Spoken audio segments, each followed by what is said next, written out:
Hello students, हम आपके बात कर रहे थे लेसन नंबर 35 की, जिसके बारे में पढ़ रहे थे हम आनुवंशिकी के बारे में। तो आनुवंशिकी के बारे में हम अभी पढ़ चुके हैं कि आनुवंशिकी क्या है और आनुवंशिकी के जनक मेंडल को कहा जाता है। मेंडल ने मेंडल के द्वारा जो प्रयोग किए गए वो किस पादप पर किए गए? मटर के पादप पर किए गए। और मटर के पादप को मेंडल ने क्यों चुना ये भी हमने पढ़ा। और मटर के पादप के अंदर मेंडल ने कितने जोड़ी विपर्यासी लक्षणों का अध्ययन किया ये भी हम पढ़ चुके हैं। मेंडल ने कितने जोड़ी विपर्यासी लक्षणों का अध्ययन किया? कभी 7 जोड़ी विपर्यासी लक्षणों का अध्ययन किया। 7 जोड़ी विपर्यासी लक्षण क्या थे? शुद्ध रूप से वंशागत थे। अब हम आगे देखते हैं कि मेंडल के द्वारा कुछ शब्दों का प्रयोग किया गया, वो शब्द अपने यहाँ पर है। तो देखिए, पहला जो है वो है कारक। पहला कौन सा शब्द? अभी कारक, जिसे आज के समय में हम क्या कहते हैं? जीन कहते हैं। तो कारक देखिए, कारक क्या होता है? एक विशेष लक्षण की वंशागति के लिए, एक विशेष लक्षण की वंशागति के लिए उत्तरदायी एकक, एक विशेष लक्षण की वंशागति के लिए उत्तरदायी एकक को हम क्या कहते हैं? कारक कहते हैं। मतलब कारक वह एकक है जो एक पीढ़ी से दूसरी पीढ़ी में क्या ले जाता है? अभी लक्षणों को वंशागत करता है। ठीक है भाई। कारक को आज वर्तमान रूप में आप क्या कहते हैं? जीन कहते हैं। तो जीन देखिए क्या होता है, आप 11th क्लास में पढ़ चुके हैं कि जीन डीएनए अणु का एक विशेष खंड जो विशिष्ट गुण की वंशागति व अभिव्यक्ति के लिए क्या होता है? उत्तरदायी होता है। डीएनए अणु का एक विशेष खंड मतलब डीएनए पर उपस्थित एक सूक्ष्म संरचना जो विशिष्ट गुण मतलब एक विशिष्ट लक्षण को की क्या करती है? वंशागति। वह क्या करती है? अगली पीढ़ी में अभिव्यक्ति करती है। तो उस संरचना को हम क्या कहते हैं? जीन कहते हैं। आई बात समझ में? मेंडल ने तो क्या कहा? मेंडल ने जो जीन है उसी को क्या कहा? कारक कहा। पर मेंडल ने क्या कहा कि एक पीढ़ी से दूसरी पीढ़ी में लक्षण ले जाने वाले क्या होते हैं? कोई एकक होते हैं जिन्हें हम क्या कहते हैं? कारक कहते हैं या फैक्टर कहते हैं। और आज के स्वरूप में इसे हम क्या कहते हैं? जीन कहते हैं। जीन क्या आपको पता है? आनुवंशिकी। जीन क्या है? एक आनुवंशिक इकाई होती है और ये क्या करती है? डीएनए पर सूक्ष्म संरचना के रूप में पाई जाती है। डीएनए अणु का एक विशिष्ट खंड जो क्या करता है? एक विशेष लक्षण मतलब जैसे बोनापन, लंबापन, ये सब आप पढ़ चुके हैं। इनकी क्या होता है? ये जितने भी लक्षण हैं जो आनुवंशिक लक्षण है उनका वहन कौन करता है? जीन करता है। तो नेक्स्ट देखिए अपना आता है युग्म विकल्पी। नेक्स्ट अपना जो वंशावली शब्द आता है वो कौन सा है? युग्म विकल्पी, या इसे हम कहते हैं एलिलोमॉर्फिक। इसे हम क्या कहते हैं? एलिलोमॉर्फिक, या इसे आप कह सकते हैं एलिल। ठीक है भाई। युग्म विकल्पी, एलिलोमॉर्फिक या एलिल क्या होता है? देखिए, किसी भी कारक अथवा जीन के 2 या 2 से अधिक विकल्पी रूप, किसी भी कारक या जीन के 2 या 2 से अधिक जो विकल्पी रूप होते हैं उन्हें हम क्या कहते हैं? युग्म विकल्पी या एलिलोमॉर्फिक कहते हैं। जैसे आपने पढ़ा है मेंडल के नियम, जब मेंडल ने क्रॉस करवाया तो एक तो मान लीजिए एक मटर का पादप है जिसके अंदर क्या पाया जाता है? गोल बीज। और एक पाया जाता है मटर का पादप जिसके अंदर बीज कैसा पाया जाता है? झुर्रीदार बीज। तो अब ये देखिए, ये दोनों ही जीन देखिए कैपिटल आर और स्मॉल आर दोनों ही क्या कर रहे हैं? एक लक्षण को नियंत्रित कर रहे हैं। वो लक्षण कैसा है? बीज की आकृति का भी, गोल है, झुर्रीदार है, किस प्रकार का है। तो बीज की आकृति को निर्धारित करने वाले 2 जीन हो गए। एक तो जीन हो गया कैपिटल आर, एक हो गया स्मॉल आर। ठीक है भाई। अब ये देखिए, एक ही लक्षण को अभिव्यक्त करने वाले 2 जीनों के क्या हो गए? विकल्पी रूप हो गए। अगर मान लीजिए स्मॉल आर भी क्या कर रहा है? बीज की आकृति का निर्धारण कर रहा है। कैपिटल आर भी क्या कर रहा है? बीज की आकृति का क्या कर रहा है? निर्धारण कर रहा है। परंतु ये दोनों क्या है? एक दूसरे के विकल्पी रूप है। विकल्पी रूप मतलब है, देखिए मान लीजिए capital R, small R. Capital R तो कैसा करता है? गोल बीज की आकृति को नियंत्रित करता है। स्मॉल आर किसको करता है? झुर्रीदार को। किसको करता है? झुर्रीदार को नियंत्रित करता है। तो एक युग्म विकल्पी क्या होता है? किसी भी कारक अथवा जीन के 2 या 2 से अधिक क्या होते हैं? विकल्पी रूप होते हैं। या कह दीजिए, अब ये देखिए, एक जीन के अंदर 2, ये क्या है? एलिल है। एक जीन के ये 2 क्या है? एलिल है। कैपिटल आर, स्मॉल आर, ये दोनों एक दूसरे के क्या है, युग्म विकल्पी है, ये दोनों एक दूसरे के युग्म विकल्पी है। कैपिटल आर स्मॉल आर अगर मान लीजिए गुणसूत्र के अंदर आ जाती है तो ये दोनों एक दूसरे के क्या है, युग्म विकल्पी है। तो ठीक है, अब देखिए मनुष्य के अंदर आपको पता है रक्त समूह को नियंत्रित करने वाला एक जीन पाया जाता है। उस जीन के 3 विकल्पी रूप पाए जाते हैं। जैसे देखिए IAIBIO, ये क्या है, एक जीन है। एक जीन के अंदर ये क्या है, 3 विकल्पी रूप है। ध्यान में रखिएगा, ये एक जीन के क्या है, 3 विकल्पी रूप है। ठीक है, तो इसे हम क्या कहते हैं, युग्म विकल्पी कहते हैं। किसी भी कारक अथवा जीव के 2 या 2 से अधिक क्या हो, विकल्पी रूप हो, तो उनको हम क्या कहते हैं, युग्म विकल्पी या एलिलोमॉर्फिक। जैसे मनुष्य के रक्त समूह में IAIBIO, ये है तो एक जीन ही, क्या है तो एक जीन ही, पर इसके अंदर 3 क्या है, ये विकल्पी रूप उपस्थित है। नेक्स्ट देखिए, लक्षण या विशेषक क्या होता है। अभिव्यक्त लक्षण मतलब किसी भी पीढ़ी के अंदर जो लक्षण अभिव्यक्त होते हैं उन्हें हम क्या कहते हैं, कैरेक्टर कहते हैं। ठीक है भाई, जैसे फूल का रंग, बीज की आकृति, पादप का लंबा होना, बोना होना, ये सारे के सारे क्या कहलाते हैं, कैरेक्टर या लक्षण कहलाते हैं। नेक्स्ट देखिए अपना आता है जीन प्रारूप। ये भी आप पढ़ चुके हैं जीन प्रारूप 10th क्लास में, कि जीन प्रारूप क्या होता है, एक व्यक्ति की आनुवांशिक संरचना को जो नर व मादा अपने जनकों से वंशानुक्रम में प्राप्त करते हैं। एक व्यक्ति की आनुवांशिक संरचना, जो जीन प्रारूप क्या होती है, एक व्यक्ति की आनुवांशिक संरचना होती है। वो आनुवांशिक संरचना वो किससे प्राप्त करते हैं, अपने जनकों से, नर व मादा से, किसके द्वारा, वंशानुक्रम के द्वारा। तो इसे हम क्या कहते हैं, जीन प्रारूप। कि एक व्यक्ति की या एक जीव की जो आनुवांशिक जो संरचना होती है वो क्या कहलाती है, जीन प्रारूप कहलाती है। और ये आनुवांशिक संरचना जीव किससे प्राप्त करता है, अपने जनकों से प्राप्त करता है। और अपने जनकों से किसके द्वारा प्राप्त करता है, वंशानुक्रम के द्वारा या वंशागति के द्वारा प्राप्त करता है। नेक्स्ट देखिए अपना आता है, इसका उदाहरण देख लीजिए आप जीन प्रारूप का। जैसे गोल बीज, ये तो क्या हो गया, गोल बीज। आप बाहर से देखकर बता सकते हो बीज कैसा है, गोल है, परंतु उसकी आनुवांशिक संरचना आपको क्या करनी पड़ेगी, देखनी पड़ेगी। तो आपको उसके अंदर क्या दिखाई देंगे, 2 चीज दिखाई देंगे, समयुग्मजी, कैपिटल आर कैपिटल आर। तो ये क्या है, कैपिटल आर इसकी आनुवांशिक संरचना है, या इसे आप जीन प्रारूप कह सकते हैं। कैपिटल आर को हम क्या कहेंगे, जीन प्रारूप। अगर मान लीजिए कैपिटल आर पूछा जा रहा है तो इसका जो लक्षण होता है, जो आप बाहर से देखकर बता सकते हो, वो कैसा है, गोल बीज। ये कैसा हो गया, लक्षण प्रारूप। आगे बात करते हैं।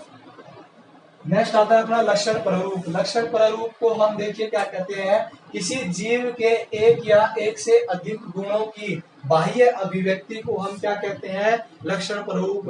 किसी जीव के एक या एक से अधिक गुणों की जो बाह्य अभिव्यक्ति, मतलब आप बाहर से देखकर बता सकते हो कि ये बीज झुर्रीदार है, गोल है, पादप लंबा है, बोना है, फली का आकार फूला हुआ है या पिचकी हुई है। तो ये सब आप बाहर से जो देखकर बताते हो, बाह्य लक्षणों की जो अभिव्यक्ति है वो क्या कहलाती है, लक्षण प्रारूप कहलाती है। उदाहरण के लिए बीज कैसा होता है भाई, गोल। तो ये क्या है, बाहर से देखने पर इसका लक्षण प्रारूप है। नेक्स्ट देखिए समयुग्मजी। समयुग्मजी का अर्थ क्या होता है, किसी गुण के लिए एक समान एलील वाला जीव, किसी गुण के लिए, किसी गुण के लिए, अब यहाँ पर ध्यान रखिए कैसा है, एक समान एलील। एक समान एलील जिस जीन के अंदर उपस्थित होते हैं वो क्या कहलाता है, समयुग्मजी कहलाता है। वाला जीव क्या कहलाता है, समयुग्मजी। जैसे हमने बात की कैपिटल आर, ये 2 कैपिटल आर क्या है, एक समान एलील है। देखिए कैपिटल आर दोनों क्या है, देखिए आप एलील को इस प्रकार से भी बता सकते हैं कि गुणसूत्र पर स्थित जीनों के एकांतरित स्वरूपों को, गुणसूत्र पर स्थित जीनों के, जैसे मान लीजिए गुणसूत्र पर क्या पाए जाते हैं, जीन पाए जाते हैं। देखिए मान लीजिए यहाँ पर अपना एक जीन पाया जा रहा है जो क्या है, कैपिटल आर है। इसके समांतर गुणसूत्र क्या होते हैं भाई, पेयर में पाए जाते हैं, युग्म में पाए जाते हैं। तो इसी के जो समजात गुणसूत्र है, इसी के समजात गुणसूत्र के ऊपर है एक जीन और उपस्थित है। जैसे मान लीजिए अगर वो समान जीन उपस्थित है, जैसे मान लीजिए कैपिटल आर, ये दोनों क्या है, एक दूसरे के समान युग्म विकल्पी है। तो अगर किसी जीव के अंदर इस प्रकार की व्यवस्था पाई जा रही है कि किसी गुण के लिए एक जीव में दोनों एलील क्या हो, समान हो देखने पर, capital R capital T, small T, ठीक है, कैपिटल वाई। तो ये कैसी संरचना है भाई? समयुग्मजी संरचना है। कैसी है? समयुग्मजी संरचना, या समयुग्मजी कहेंगे उस जीव को। अगर किसी जीव के या किसी गुण के लिए एक समान एलील वाला जीव क्या कहलाता है? समयुग्मजी कहलाता है। अब देखिए विषम युग्मजी क्या होता है? वो तो क्या था? होमोजीनस था। अब ये देखिए हेटेरोजीनस क्या होता है?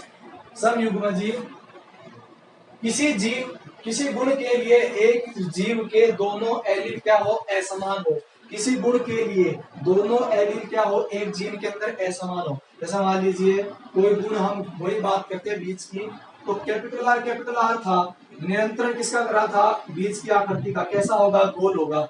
ठीक है। स्मॉल आर था, कैसा होगा भाई? बीज झुर्रीदार होगा। अब आप यहाँ पर देखिए ये एक जीन है, ये एक जीन है, इन दोनों जीनों के जो एलील है वो क्या है? समान है। तो कैसा हो गया? समयुग्मजी। परंतु जैसे ही ये क्या होंगे? एक जीव में एक गुण को प्रकट करने वाले जीन, एक जीव में एक गुण को प्रकट करने वाले जो जीन है, अगर वो असमान है, अगर इसके दोनों एलील क्या है? असमान है, जैसे capital R small R, sorry capital R capital Y, कोई भी मान लीजिए, ठीक है। और ये नहीं होगा, एक गुण को बात करनी है तो हमें, तो एक गुण की मान लीजिए आप बात करते हैं कैपिटल वाई स्मॉल वाई, ठीक है। ये क्या है? दोनों असमान है, मतलब कैपिटल आर क्या, कौन से गुण को अभिव्यक्त करता है? बीज की आकृति को। तो बीज की आकृति को जो अभिव्यक्त करने वाला जीन है उसके दोनों एलील क्या है? असमान है। तो असमान एलील है तो वो क्या कहलाएगा? विषम युग्मजी। एग्जाम्पल के तौर पर कैपिटल आर स्मॉल आर, ठीक है भाई। तो अब नेक्स्ट देखिए अपना जनक पीढ़ियां। जनक पीढ़ियां क्या होती है? पहले संकर में प्रयुक्त माता पिता जनक P1 को निरूपित करते हैं। मतलब पहले संकर के अंदर जो पीढ़ियां भाग लेगी उन्हें हम क्या कहेंगे? पेरेंट्स फर्स्ट कहेंगे। क्या कहेंगे? पेरेंट्स फर्स्ट कहेंगे, ठीक है भाई। नेक्स्ट आता है अपना F1 पीढ़ी। F1 पीढ़ी दो जनकों के बीच संकरण से प्राप्त जो पीढ़ी होती है वो क्या कहलाती है? F1 पीढ़ी कहलाती है। F2 पीढ़ी, F1 पीढ़ी में स्वनिषेचन से प्राप्त जो संतति होती है वो क्या कहलाती है? F2 पीढ़ी कहलाती है। आगे हम बात करेंगे इनकी। अब एक आता है अपना संकरण, एक आता है अपना संकरण। संकरण का अर्थ क्या होता है? देखिए कि एक जाति के, एक या एक से अधिक जाति के जीवों के मध्य क्या कराना? क्रॉस कराना, वो क्या कहलाता है? संकरण कहलाता है, ठीक है भाई। तो ये अपनी कुछ परिभाषाएं थी, आप इनको ध्यान में रखिए तो आगे आपको दिक्कत नहीं आएगी। साथ साथ में इनको नोट भी करते रहिए। कहीं पर नाम आएगा समयुग्मजी, विषम युग्मजी, तो वहां पर आपको कंफ्यूजन नहीं होनी चाहिए। तो अब अपना नेक्स्ट देखते हैं, मेंडल के द्वारा किए गए प्रयोग। नेक्स्ट अपना आता है मेंडल के द्वारा किए गए प्रयोग। तो मेंडल के द्वारा प्रयोग किए गए आपको पता ही है, एक संकर संकरण, द्विसंकर संकरण, ठीक है भाई। इनके आधार पर मेंडल के कुछ नियम भी दिए गए थे, वो भी हम देखेंगे। तो पहले हम देखते हैं एक संकर संकरण प्रयोग। क्या देखते हैं भाई? एक संकर संकरण प्रयोग, मेंडल के प्रयोग। मेंडल के द्वारा जो प्रयोग किए गए वो प्रयोग देखते हैं हम। तो पहला प्रयोग आपको पता है कौन सा भाई? एक संकर संकरण है, मोनोहाइब्रिड क्रॉस, ठीक है भाई। क्या है ये? मोनोहाइब्रिड क्रॉस है, एक संकर संकरण है। तो एक संकर संकरण की परिभाषा आप किस प्रकार से देखेंगे कि देखिए एक जोड़ी विप्रियासी लक्षणों के मध्य क्रॉस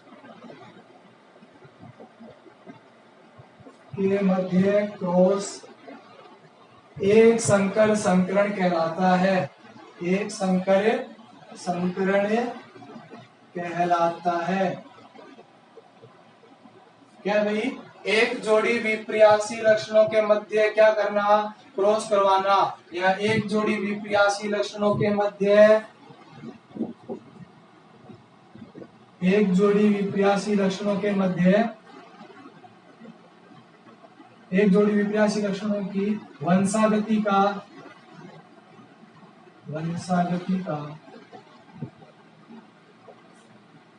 अध्ययन। एक जोड़ी विपर्यासी लक्षणों की के मध्य क्रॉस द्वारा उनकी वंशागति का अध्ययन, उनकी वंशागति का अध्ययन क्या कहलाता है? एक संकर संकरण कहलाता है। एक संकर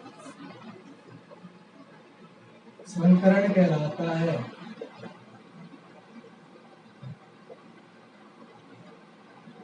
तो देखिए मेंडल के द्वारा प्रथम जो प्रयोग किया गया था वो कौन सा था? एक संकर संकरण। एक जोड़ी विपर्यासी लक्षण दिए गए थे, इसके अंदर के मध्य इन्होंने क्रॉस करवाया है, उनकी वंशागति का उन्होंने क्या किया? अध्ययन किया। तो देखिए इसके अंदर उन्होंने मेंडल ने क्या किया? एक तो शुद्ध रूप से लंबे पादप को लिया, जिसको हम किससे दर्शाते हैं? कैपिटल टी से। दूसरा एक क्या लिया? शुद्ध बोना पादप।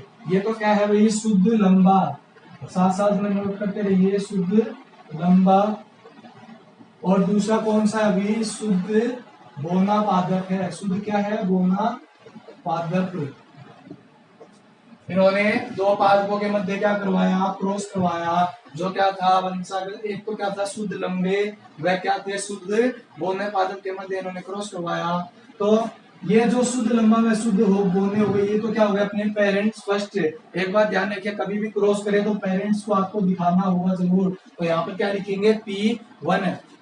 ठीक है। अब देखिए इनके मध्य क्या होगा? गैमेट बनेंगे। तो आपको पता है कि जब युग्मक का निर्माण होता है, युग्मक के निर्माण के अंदर एक जीन के दोनों एलील अलग अलग युग्मकों में क्या करते हैं? गति करते हैं। तो देखिए इससे कितने युग्मक बनेंगे भाई? दो युग्मक बनेंगे। कितने युग्मक बनेंगे? Capital T. ठीक है भाई, दो युग्मक बन गए। इससे कितने युग्मक बनेंगे? दो युग्मक बनेंगे। स्मॉल टी बन गए। ये क्या हो गए? अपने गैमेट फर्स्ट। ये क्या हो गए? अपने गैमेट फर्स्ट हो गए। तो देखिए एक जीन के अंदर आपको पता है जब क्या होगा? अर्धसूत्री विभाजन होता है गुणसूत्रों के मध्य। तो क्या होता है? प्रत्येक गुणसूत्र में क्या होता है? आधे आधे प्रवेश करते हैं। तो ये कैपिटल टी एक युग्मक में जाएगा, ये कैपिटल टी एक युग्मक में जाएगा, ये स्मॉल टी एक युग्मक में, ये स्मॉल टी एक युग्मक में। अब आप देखिए यहाँ पर आपने समान प्रकार के युग्मक बन रहे हैं। अब चाहे आप इसके मध्य क्रॉस करवा दीजिए, कैपिटल टी स्मॉल टी के मध्य क्रॉस करवाएंगे तो क्या बनेगा? Capital T small T. इसी प्रकार से आप इस कैपिटल टी स्मॉल टी के मध्य क्रॉस कराएंगे तो कैपिटल टी स्मॉल टी। मतलब प्राप्त अपने को क्या होना है? एक ही जनक होना है। तो अपने यहाँ पर एक बार एक ही लेकर चलते हैं। बनेंगे क्या? समान प्रकार के बनेंगे। देखिए अगर आप चारों के मध्य करवाना चाहें तो चारों के मध्य करवा सकते हैं। Capital T small T, capital T. देखिए एक बार इसका इसके साथ क्रॉस करवाइए, एक बार इसका इसके साथ क्रॉस करवाइए, एक बार इसका इसके साथ, एक बार इसका इसके साथ क्रॉस करवाइए। देखिए कैपिटल टी स्मॉल टी। ठीक है भाई। फिर अपना देखिए नेक्स्ट, सॉरी, एक बार आप इसका इसके साथ क्रॉस करवाइए, एक बार इसके साथ, तो क्या हो गया? Capital T small T. अब देखिए कैपिटल टी स्मॉल टी, फिर देखिए ये कैपिटल टी स्मॉल टी। तो अपने क्या बन रहे हैं? समान प्रकार के बन रहे हैं। जो अपनी संतति बन रही है वो क्या बन रही है? समान। इसीलिए हम इसको यहाँ पर एक ही दर्शाते हैं, एक बार। ठीक है, चार में दर्शाकर क्या दर्शाएंगे? एक में दर्शाएंगे। तो गैमेट बने कितने? दो गैमेट बनते हैं, capital T small T, capital T small T. अब देखिए ये तो क्या हुआ? अपने गैमेट फर्स्ट। इन दोनों के मध्य हमने क्या करवाया? जब क्रॉस करवाया तो क्रॉस करवाने से हमें प्रथम पीढ़ी क्या हुई? प्राप्त हुई। इसे हम क्या कहेंगे? F1 पीढ़ी कहेंगे। इसे हम क्या कहेंगे? F1 पीढ़ी। पीछे में परिभाषा में क्या पढ़ा कि प्रथम जनकों के मध्य क्रॉस करवाने से जो संतति उत्पन्न होती है वो क्या कहलाती है? अपनी F1 पीढ़ी कहलाती है। अब देखिए हम क्या करवाते हैं? मेंडल ने क्या करवाया? F1 पीढ़ी के अंदर स्व निषेचन करवाया। F1 पीढ़ी में क्या करवाया? स्व निषेचन। स्व निषेचन का मतलब स्व परागण। स्व परागण आपने पढ़ाई है, स्व परागण करवा दीजिए। या इसी के समान अपने को चार संततियां प्राप्त हुई थी एक जैसी, उन एक संतति में से इसके साथ किसी का एक क्या करवा दीजिए? क्रॉस करवा दीजिए। बात एक ही है। अब देखिए उन्होंने क्या करवाया, F1PD में स्वपरागण कराया। स्वपरागण मतलब है एक ही पादप पर उपस्थित एक ही पुष्प के जो परागकोश है उसी पुष्प के वर्तिकाग्र पर क्या हो जाते हैं, गिर जाते हैं। आपको पता है स्वपरागण में हमने पढ़ा था। तो इन्होंने F1PD के मध्य क्या करवाया, स्वपरागण करवाया। तो स्वपरागण करवाने से अब देखिए यहाँ पर अपने को एक बनाते हैं, अपने चेकर बोर्ड बनाते हैं। चेकर बोर्ड के अंदर इन्होंने क्या किया, F2PD प्राप्त करने के लिए इनके मध्य इन्होंने क्या करवाया, क्रॉस करवाया। क्या करवाया भाई, क्रॉस करवाया। ठीक है, मेल फीमेल को दर्शा दिया। तो इसके अंदर हम दर्शाएंगे, ये क्या हो गया अपना चेकर बोर्ड। अब देखिए गैमेट किस प्रकार से बनते हैं। तो गैमेट बनेंगे तो आपको पता है capital T small T, capital T small T, ये आपको पता ही है कैपिटल टी स्मॉल टी। एक जो जीन है उसके दोनों युग्मक विकल्प क्या हो जाते हैं, एक दूसरे से अलग अलग हो जाते हैं। तो देखिए एक हमने यहाँ पर लिख दिया कैपिटल टी स्मॉल टी, दूसरा हमने यहाँ पर लिख दिया कैपिटल टी स्मॉल टी। ये अपना क्या बन गया भाई, चेकर बोर्ड। अब देखिए एक बार इसका इसके साथ क्रॉस करवाइए, कैपिटल टी के साथ क्रॉस करेगा तो क्या बनेगा, कैपिटल टी, ठीक है भाई, और कैपिटल टी स्मॉल टी। फिर आगे इसका और क्रॉस कराइए तो क्या बनेगा, कैपिटल टी स्मॉल टी और कैपिटल टी स्मॉल टी। यहाँ पर एक बात ध्यान में रखिए कि अगर आपने शुद्ध लंबे पादप को किससे दर्शाया है, कैपिटल टी से, तो इसी को अगर आप शुद्ध बोने पादप को, बोने को हम क्या कहते हैं, ड्वार्फ कहते हैं। तो ऐसा नहीं है कि आप बोने पादप को आप डी से दर्शाएंगे। जिस अल्फाबेट से आपने लंबे पादप को दर्शाया है उसी अल्फाबेट से आपको किसको दर्शाना होगा, जो आपने अपोजिट जो पादप लिया है जिससे आप क्रॉस करवा रहे हैं उसको उसी के स्मॉल अल्फाबेट से आपको क्या करना पड़ेगा, कैपिटल अल्फाबेट से इसको दर्शाना पड़ेगा, कैपिटल लेटर से। तो ये बात हमेशा ध्यान रखना, यहाँ पर कैपिटल टी लिया है तो यहाँ पर क्या लेना है, स्मॉल टी। अब देखिए हमने क्या करवाया, इसके मध्य क्रॉस करवाया तो अपने वो कौन से पादप प्राप्त हुए, देखिए कैपिटल टी किसको अभिव्यक्त करना है भाई, लंबे पादप को। तो ये अपना कौन सा पादप प्राप्त होगा, लंबा। कैसा प्राप्त हुआ, लंबा पादप। ये कैसा है भाई, कैपिटल टी स्मॉल टी, ये कैसा होगा, लंबा पादप प्राप्त होगा। कैपिटल टी स्मॉल टी कैसा है भाई, ये कैसा है, लंबा पादप प्राप्त होगा। अब यहाँ पर देखिए स्मॉल टी आएगा, क्या आएगा, स्मॉल टी। तो कैसा हो गया अपना, बोना पादप हो गया। कैसा पादप हो गया, बोना पादप। अब देखिए दोबारा देखते हैं, जब मेंडल ने प्रथम शुद्ध बोने पादप के मध्य क्रॉस करवाया तो उसको जो F1PD में जो पादप प्राप्त हुए वो क्या थे, 100% क्या थे, शुद्ध रूप से लंबे थे। 100%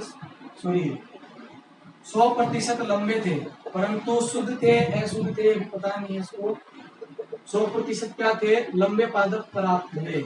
सारे जो पादप मेंडल को प्राप्त हुए वो कैसे प्राप्त हुए, लंबे पादप प्राप्त हुए। परंतु जब मेंडल ने F1PD के अंदर क्या करवाया, स्वनिषेचन कराया, तो मेंडल को ये अपने को क्या प्राप्त हो गई भाई, F2PD प्राप्त हो गई। ये अपने को कौन सी प्राप्त हो गई, F2PD। ठीक है, F2PD जब F1PD में स्वनिषेचन कराया तो F2PD में मेंडल को क्या प्राप्त हुए, लंबे व बोने पादप। कौन से पादप प्राप्त हुए, लंबे व बोने पादप प्राप्त हुए।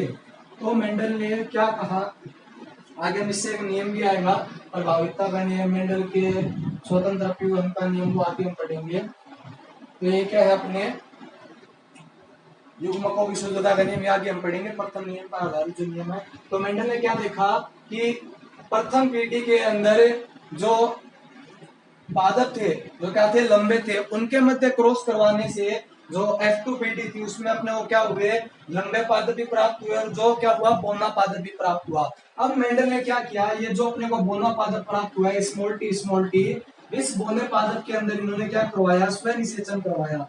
क्या करवाया, स्वनिषेचन, मतलब इसी के परागकणों को इसी के पुष्प से क्या कर दिया, परागित कर दिया। तो स्वनिषेचन कराने से मेंडल को कौन सा पादप प्राप्त हुआ, बोना पादप ही प्राप्त हुआ। ठीक है भाई, परंतु मेंडल ने जब एक लंबे पादप को क्रॉस करवाया, या कह दीजिए दो लंबे पादपों में स्वनिषेचन करवाया, तो इसको दोबारा जो F3PD जो प्राप्त हुई, उस F3PD के अंदर कौन से पादप प्राप्त हुए? लंबे भी प्राप्त हुए और बौने भी प्राप्त हुए। लंबे भी प्राप्त हुए व बौने भी प्राप्त हुए। और इन्होंने जो लंबा पादप था, देखिए कितने पादप प्राप्त हुए? 4। तो एक जो लंबा पादप था उसको क्या करवाया? स्वनिषेचन करवाया। तो कौन सा पादप प्राप्त हुआ? लंबा पादप ही प्राप्त हुआ। तो मेंडल के द्वारा देखिए प्रथम पीढ़ी में कौन से प्राप्त हुए? 100% लंबे पादप प्राप्त हुए। परंतु प्रथम पीढ़ी ने जब स्वनिषेचन करवाया, प्रथम पीढ़ी से स्वनिषेचन के बाद जो बीज प्राप्त हुए, उस बीजों को बोने पर मेंडल को कौन से पादप प्राप्त हुए? लंबे पादप भी प्राप्त हुए व एक बोना पादप प्राप्त हुआ। और जो बोना पादप मेंडल को प्राप्त हुआ, उसका मेंडल ने क्या करवाया? दोबारा स्वनिषेचन कराकर देखा, तो उससे कौन सा पादप प्राप्त हुआ? बोना पादप ही प्राप्त हुआ। इस आधार पर मेंडल ने इसके क्या दिए? लक्षण प्ररूप व जीन प्ररूप बताए। मेंडल ने क्या बताए? लक्षण प्ररूप व जीन प्ररूप।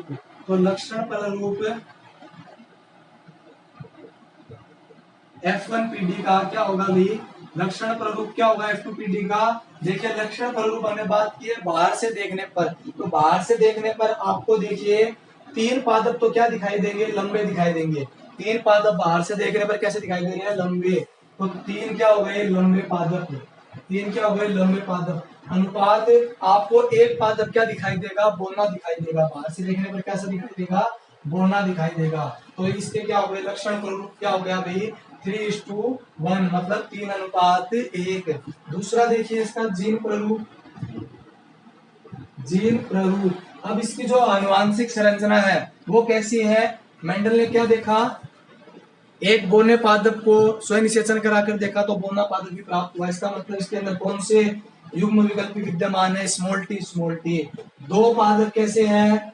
विषम युग्मजी लंबे। देखिए ये जो 2 पादप है वो कैसे है? विषम युग्मजी लंबे है। विषम युग्मजी का आपको पता ही है कि एक जीन के दोनों एलील क्या हो? असमान हो। तो देखिए इसका क्या हुआ? 1:2:1 के अंदर क्या हुए? इसको पादप प्राप्त हुए। 1:1 क्या था? शुद्ध रूप से लंबा। सम युग्मजी क्या था? लंबा। 2 पादप क्या थे? विषम युग्मजी। 2 पादप इस प्रकार के। तो देखिए इसका जो जीन प्ररूप अनुपात है वो कितना आएगा? 1:2:1 आएगा। 1:2:1। देखिए कि एक पादप तो कैसा है? शुद्ध रूप से लंबा, और 2 पादप कैसे है? अशुद्ध लंबे हैं। मतलब ये क्या है? दोनों विषम युग्मजी। और एक पादप कैसा है? कैसा है भाई? शुद्ध बोना। शुद्ध बोना मतलब है इसके अंदर क्या है? समयुग्मजी उपस्थित है। समयुग्मजी क्या है? बोना। विषम युग्मजी 2 पादप क्या है? लंबे है, शुद्ध लंबे। एक पादप कैसा प्राप्त हुआ? शुद्ध लंबा पादप प्राप्त हुआ। तो ये था मेंडल का एक संकरण। तो इसको आप नोट कर लीजिए कि एक जोड़ी विपर्यासी लक्षणों के मध्य क्रॉस द्वारा उनकी वंशावृत्ति का क्या करना? अध्ययन करना क्या कहलाता है? एक संकर संकरण कहलाता है। ठीक है, आज के लिए इतना ही। आगे हम देखेंगे मेंडल का जो डाई हाइब्रिड क्रॉस था, द्विसंकर संकरण, उसके बारे में, और उनके द्वारा मेंडल के प्रयोगों के द्वारा उत्पन्न जो नियम थे उनके बारे में हम अध्ययन करेंगे नेक्स्ट क्लास में। आज के लिए इतना ही। Good bye, thank you.